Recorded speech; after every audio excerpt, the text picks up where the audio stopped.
అందరికీ నమస్కారం. బిఎచ్ ఛానల్‌కు స్వాగతం.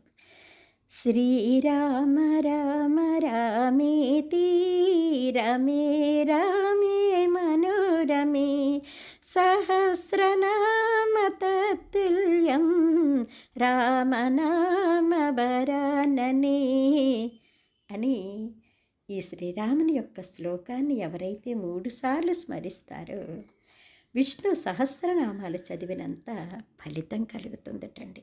అంటే రామనామం యొక్క విలువ చూడండి, రామనామం యొక్క గొప్పతనం చూడండి.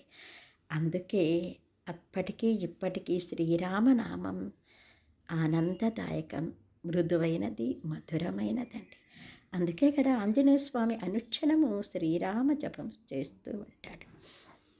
విశ్వామిత్రునికి అతిథి సత్కారాలు చేసినటువంటి జనక మహారాజు పక్కనే నిలబడి ఉన్నటువంటి రామలక్ష్మణులు చూసి, ఆహా, ఈ పిల్లవాడు ఎంత అందంగా ఉన్నాడు, నీలమేఘ ఛాయతో మెరిసిపోతున్న ఈ యువకుడెవరు, ఈ పక్కనే ఉన్న ఈ యువకుడెవరు అని చెప్పేసి అనుకొని, ఆయనకే కాదు సభలో ఉన్న వాళ్ళందరికీ కూడా వాళ్ళ యొక్క తేజస్సును చూసి ఆశ్చర్యపోతూ, వీరు చూస్తే మణికుమారులాగా లేరే, ఏ రాజవంశస్థులో అనుకొని ఉండగా జనక మహారాజు విశ్వామిత్రుడిని అడిగాడు, ఈ కుమారులెవరు స్వామి అని అడిగినప్పుడు విశ్వామిత్రుడు ఇలా చెప్తున్నాడు.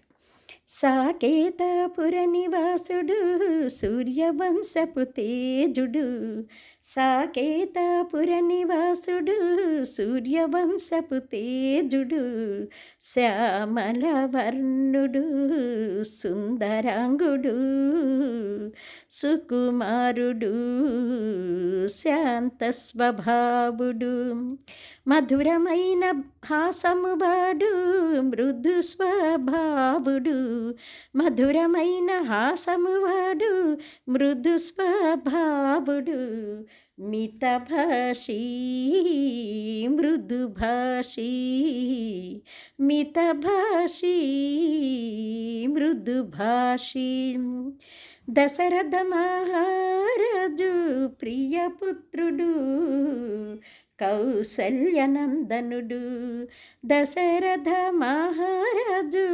ప్రియపుత్రుడు కౌసల్యనందనుడు, లక్ష్మణ భరత శత్రుఘ్నుల సోదరుడు, లక్ష్మణ భరత శత్రుఘ్నుల సోదరుడు, వశిష్ఠ మహర్షి ప్రియ శిష్యుడు, వశిష్ఠ మహర్షి ప్రియ శిష్యుడు.